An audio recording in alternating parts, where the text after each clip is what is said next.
Hey, how's it going? You haven't heard me in a while. You're gonna start hearing smaller videos because we're getting the more complex assignments. You're really starting to build the proposal now.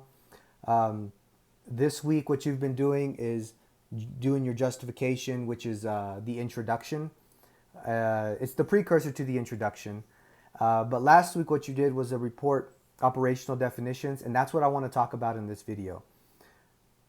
To start, I'm extending the report operational definitions assignment to Tuesday. So that means that you did it last week. I've been looking at them. I'm going to end up giving a lot of people bad grades, and I don't want to do that. That would be unfair. So I'm reopening the assignment. And the reason I'm doing that is because this is the foundation of what your research is. And if you're not able to grasp what the hypothesis of your study is going to be, what the variables are within that hypothesis, and then how you're going to operationally define those variables, then the entire proposal is going to fall apart. And so I've been looking at them, and I'm getting a lot of people who have written like pages or multiple paragraphs. And this assignment should really only be about 3 lines. It's not the writing of the assignment that's difficult, it's understanding the content and then understanding how to build something and making it more defined and specific. The more specific you know where your study is going to be, the less you should have had to write.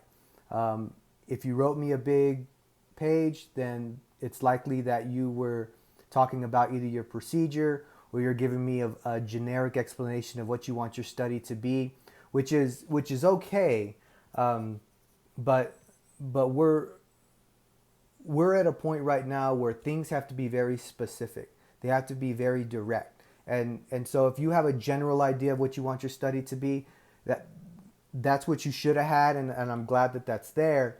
But you need to start picking apart what you've been thinking about and really planning it in detail. And that all starts with the hypothesis and variables, operational definitions. And so I'm going to go through the assignment with you right now and kind of give you an explanation of what should have been submitted.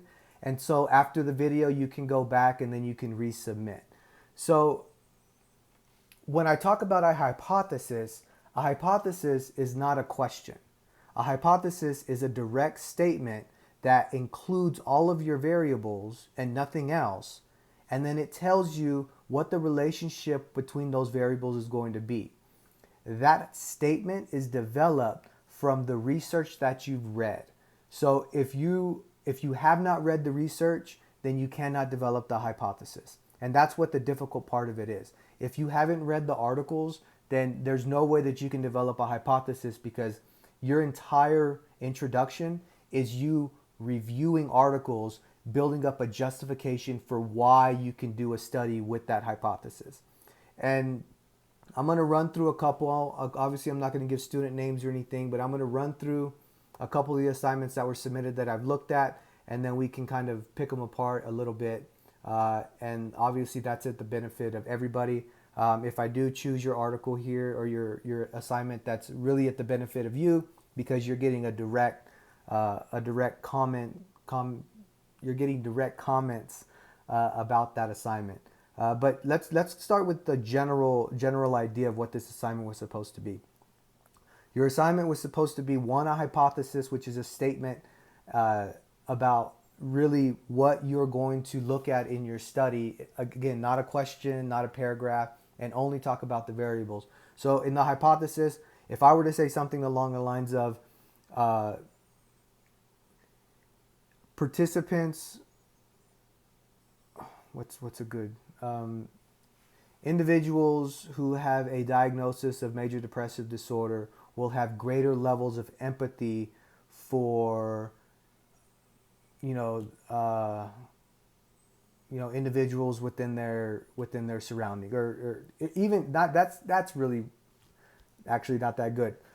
If I said something like individuals with major depressive disorder will have a greater level of empathy than those without a diagnosis of major depressive disorder, that's a hypothesis. If that was supported by empirical data, obviously I haven't read anything on that recently, and so I don't know if that's true. I don't know if that's supported by empirical evidence, but that statement is not a question. So I'm going to give one hypothesis of an individual, and this is what was a good hypothesis that they sent. Okay, the first line of the assignment is increasing empathy training will decrease the number of use of force incidents by law enforcement officers. That's a hypothesis. That is something where I can look at his introduction and he's going to justify that by the empirical data that he's gathered, meaning the articles that he's read. What have they told you? What are the articles stating? What are their results? You can't just make this up on personal perspective or opinion.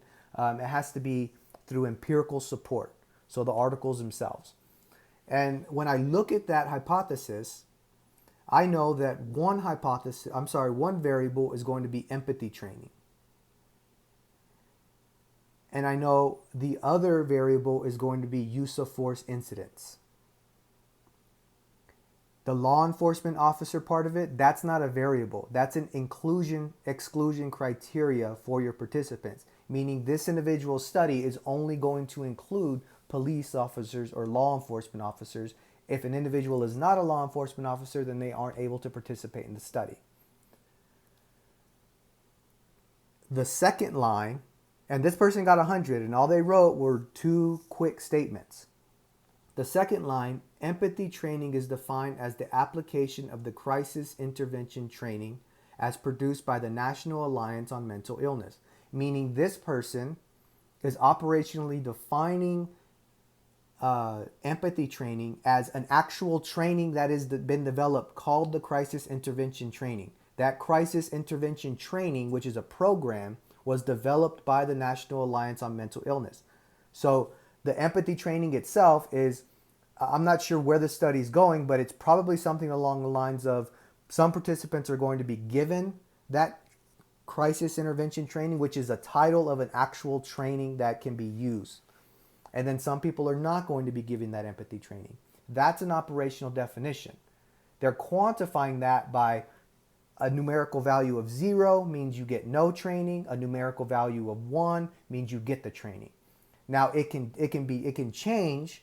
There's different things that can happen. Like they could do something where it's a within subjects design where they measure the empathy of the police officers.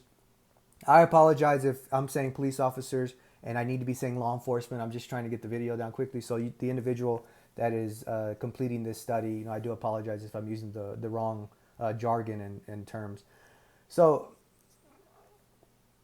they could say, okay, I'm going to measure the empathy training of all participants before. They're going to measure the empathy before the individuals. Then they're going to implement the empathy training, and then they're going to measure it after. Now they could do that. Now, obviously, I think that's a little bit different than this study. So let me restart real quick. I apologize. I can't cut video. They could measure the use of force incidents of each police officer prior to the training. They could implement the training, and then they could look at the use of force incidents after.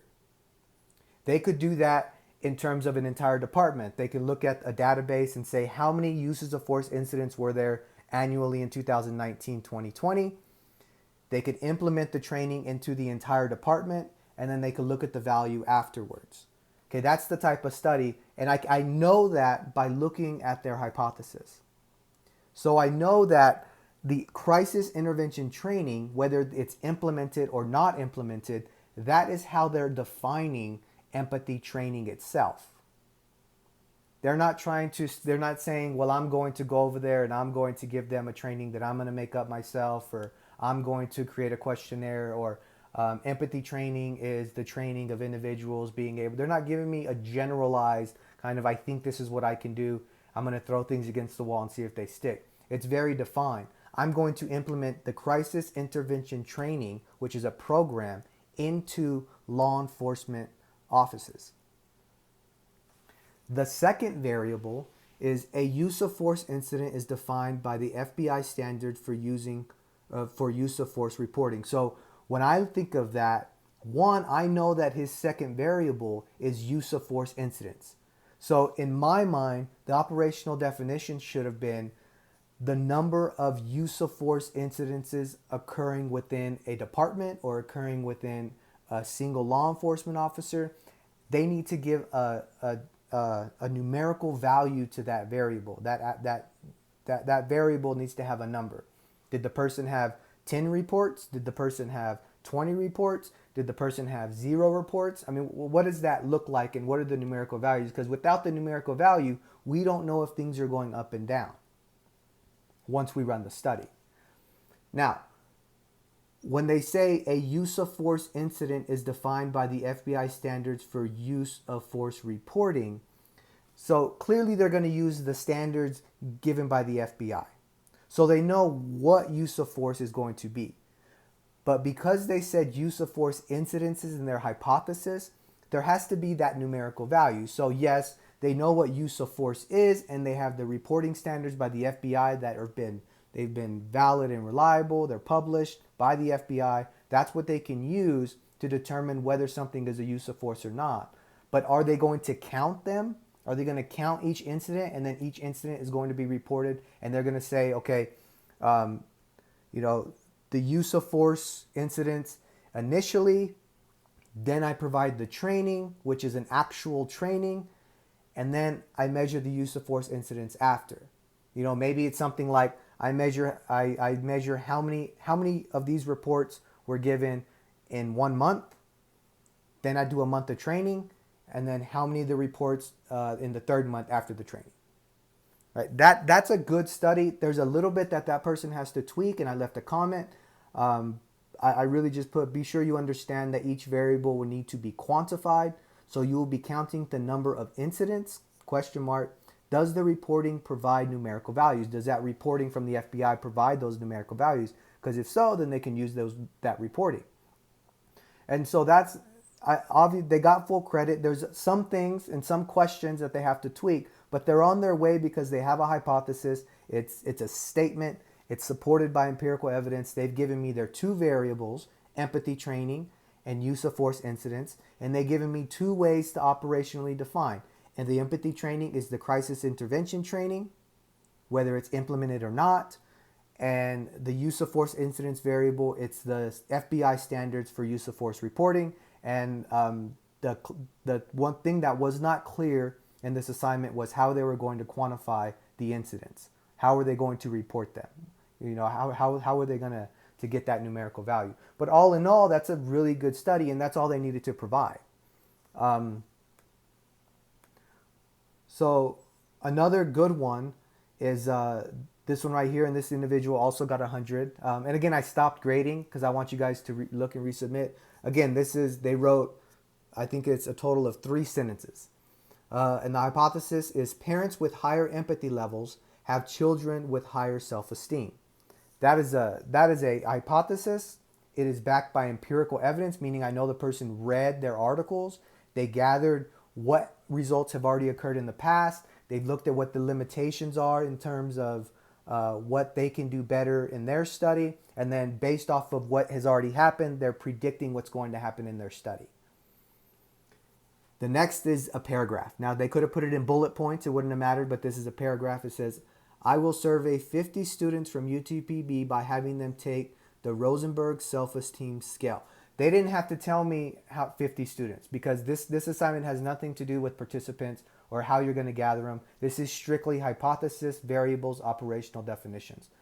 But they did say that they're going to be given the Rosenberg Self-Esteem Scale. So I know from their hypothesis that one of their variables is child self-esteem. Their other variable is parental empathy levels, right? Parent empathy levels. So what they're going to do is they're going to measure parent empathy, and then they're going to measure the child's self-esteem, and they're going to see what the relationship is. That's very direct. That's a good study, especially in this class, because y'all should stick to kind of the basics so you can understand the process of the research itself. So what she did say was the Rosenberg self-esteem scale is going to be provided to students. Those are the children. So her first variable is child self-esteem. How she operationally defines that variable is the standardized score provided to each student participant on the Rosenberg self-esteem scale. That's perfect right there. Is you're telling me this is my variable, is self-esteem in children. This is how I'm going to measure it. This is the numerical value I'm going to give. This is the scale I'm going to use. And you can do that in a very brief way. Then it says, I will survey the parents of these 50 UTPB students. Again, she didn't have to say that because this isn't about participants. And ideally, don't pigeonhole yourself to, I'm going to have 50 participants. You should try to get as many participants as possible. So don't tell yourself, this is how many participants I'm going to get. If you do, get at least 100 or above. Okay, but again, that's not what this assignment was about. I'll talk about that in a later date.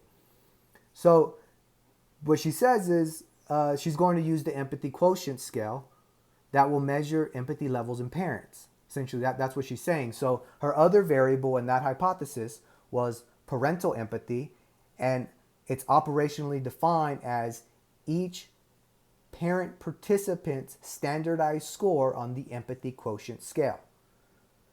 So she's going to give them that scale. That's how it's operationally defined. How are you defining that abstract variable? By the score that they get on this scale. They score high, they have high empathy. They score low, they have low empathy, depending on how the scoring occurs on that particular scale. The last sentence is, I will then make charts comparing the two main variables of empathy and self-esteem to show how they affect each other. So what I told this individual, obviously they got 100 because they answered all the questions needed, but that last sentence wasn't necessary, and there aren't really going to be any charts that you're going to be developing. What you're going to be doing is you're going to be, this again is a proposal, but you're going to be developing the statistics. What statistics are you going to use? The whole chart thing, the charts that you see in studies and stuff like that, when you implement stuff into our program called SPSS, which is what we use in statistics to run these studies, if you were to run them, what happens is they spit out the charts for you. And then you go and you format them in the APA format, and then you put in the certain abbreviations and things like that, but you don't go by hand and write out all the charts. And so my comment to this person, they got 100, but my comment was, the charts you discuss will not be part of the study. You will be determining what statistics to run. Now, that doesn't take away from this was 100 because one, I got the hypothesis, I got the variables, and I got the operational definitions. So let me repeat essentially what this person told me in this assignment because this was a 100 level assignment. The hypothesis is parents with higher empathy levels have children with higher self-esteem. First variable is parental empathy. Parental empathy is operationally defined as each parent participant score on the empathy quotient scale. The second variable is child self-esteem. It's operationally defined as each child participant's score on the Rosenberg self-esteem scale. That's it. That tells me that they have a plan. Now, how they choose to structure the study in the long run, whether it's between, withins, what stats they use, how they're going to detail their procedure, where they're going to get those participants, all of that's going to come on later. You're going to have to develop your participant section, well, your big method section, subsection, participant section, materials section, procedure section. But right now, you first have to understand what is your hypothesis, what are your variables, and how are you going to operationally define those variables, meaning how are you going to measure those variables? How are you going to quantify them or categorize them? It can be a categorization. If this individual, if a study has something along the lines of, actually, let me find something along the lines of, let's say, race and ethnicity. Those are variables that you can use, but those are categorical variables. And remember, you can't change someone's race and ethnicity. But what you need to know is how you're going to categorize them. So when you talk about something like race and ethnicity, you can't just say, well, I'm going to give, a questionnaire and they're going to tell me, is it going to be fill in the blank? Because if it is, what about individuals who are multiracial or multi-ethnic? What is the difference between race and ethnicity? What about me? Am I going to be able to say I'm Hispanic, or in your study, am I going to be white or Caucasian? Because on a lot of forms that I fill out, I have to fill out white Caucasian. There's not an option for me. Or it says Caucasian dash Hispanic because they categorize you in that way. If you do something that's that type of variable where you're not really changing it, it's something that is can't be changed within the person, then you need to make sure that you're using the right operational definition. How many levels is it going to be? Is it just going to be African American, Caucasian, Hispanic, Asian? If that's the case, then that needs to be your operational definition, not a big statement. These are the 4 that they're going to choose from. Okay. Now, I want to run through one more that I saw real quick. And really because it's a good hypothesis, but it has a lot of information, and so I was a bit concerned about how they were going to get it done. So I'm going to read this hypothesis, and it is a good hypothesis, but there are so many variables in there. It worries me whether they're going to be able to get that many scales and put them together and have the foresight to put all of that into one study. Now, if you do something like a correlation, it would be very easy, but and if this is your hypothesis and you have any questions, just send me an email or set up a conference.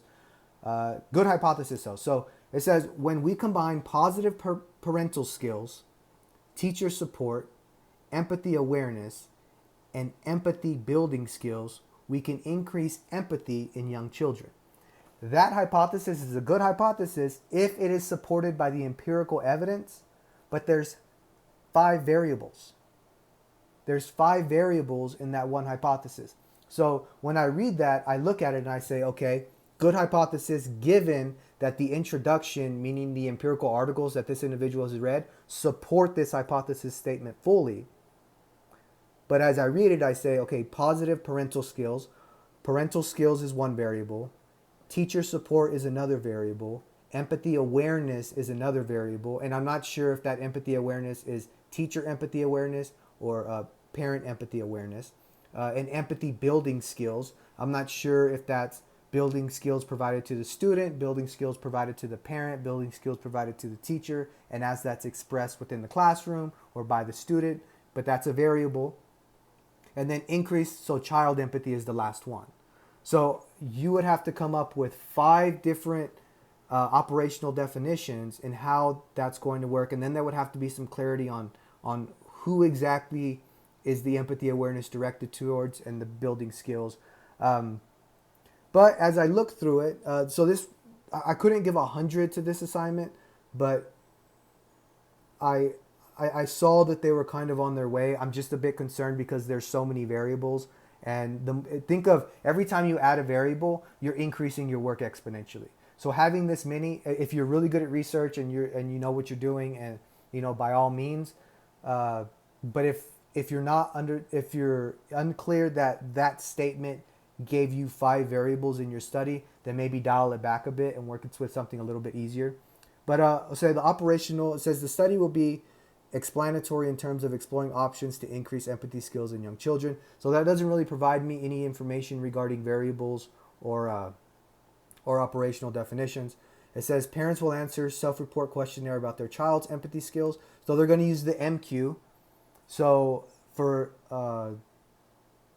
child empathy, they have a operational definition of each child's score on the MQ questionnaire. So that's one variable that they identified. The children will be given the ESC test. I'm not sure why the children are also giving an empathy. If you're already getting an empathy score for the children, it doesn't really make sense to provide another one, though I don't know how they're doing the test. This test includes a pre-test discussion on emotions and control questions to establish clear understanding of the student. I don't necessarily know what the discussion is. Is it valid, reliable? Has that discussion been published and used in past studies? Control questions. What are these control questions? Have they been published and used? Are they valid and reliable? Then the child will observe pictures. What are these pictures? Where are they published? What studies have they been used? What's the title of the scale? Can you use it? Is it valid and reliable? And really, it's good information on kind of how they want to structure their study, but they really only gave me one variable with one operational definition. That's child empathy. Parental skills, teacher support, empathy awareness, and empathy building skills. None of those variables were provided in an operational definition, and so I can't really understand where they're going, or if they understand that all of those actually need their own scale. But again, it's a really good hypothesis. So when I read it, I'm like, wow, it's a really good hypothesis, but it needs a lot of work, because it means the study and the proposal itself will end up being a very large proposal, unless you want to dial it back. And if you're this student and you don't want to dial it back, then give me a call and we can work through it, and I'm more than happy to help. Or if maybe you know what you're doing and it wasn't identified clearly, resubmit. Again, you have until Tuesday, because I want to make sure that everybody's understanding. And that's really all I'm going to. I just wanted to give those examples real quick.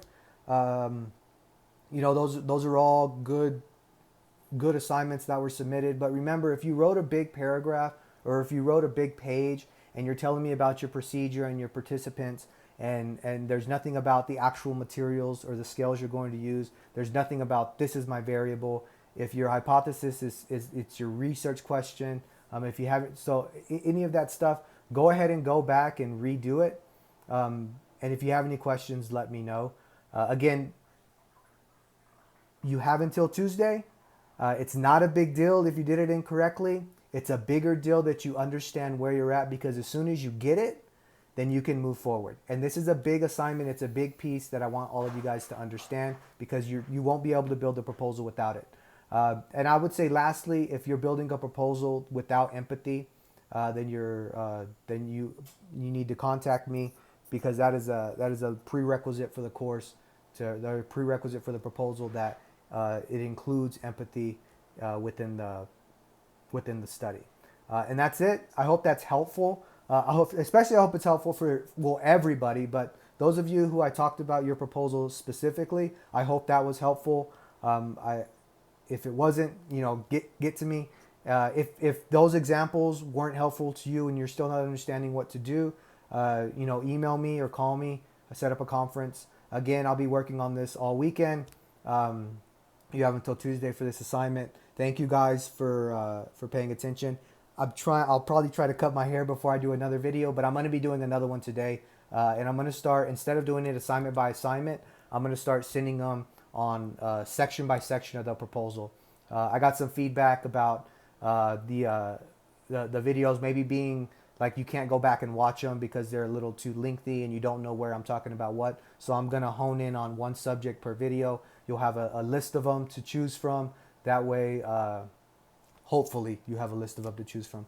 That way, you can go back and be like, well, what about the introduction is that again? And you can go back and I just talk about the introduction. Now, also, I had a student yesterday talk to me and I had suggested maybe I do like a Zoom something. I don't advocate Zoom, but people use it, so we'll use it. So maybe, I think probably next week, I'm going to put a list out of like maybe times that I can just do Zoom, and it won't be required that you actually go in there. But if you want to go in and we do like a live hour session where we talk about whatever we want to talk about, if you can get into that hour session, then we're going to go ahead and do that. I'll probably try to do it like Monday, Wednesday, Friday, and then Sunday or something. So there's multiple times and everybody can join in, and you can talk about your study specifically, because I know that's extremely helpful. And a lot of you guys might not have the time to do a conference call. So again, thank you guys. As soon as you're done watching this video, maybe go back and work on this assignment again, resubmit it. You have till Tuesday. You have until Monday with your justification. And the next video that I put out is going to be about, I think, the introduction. Don't quote me on that, but you'll probably have it today also. All right, thanks guys.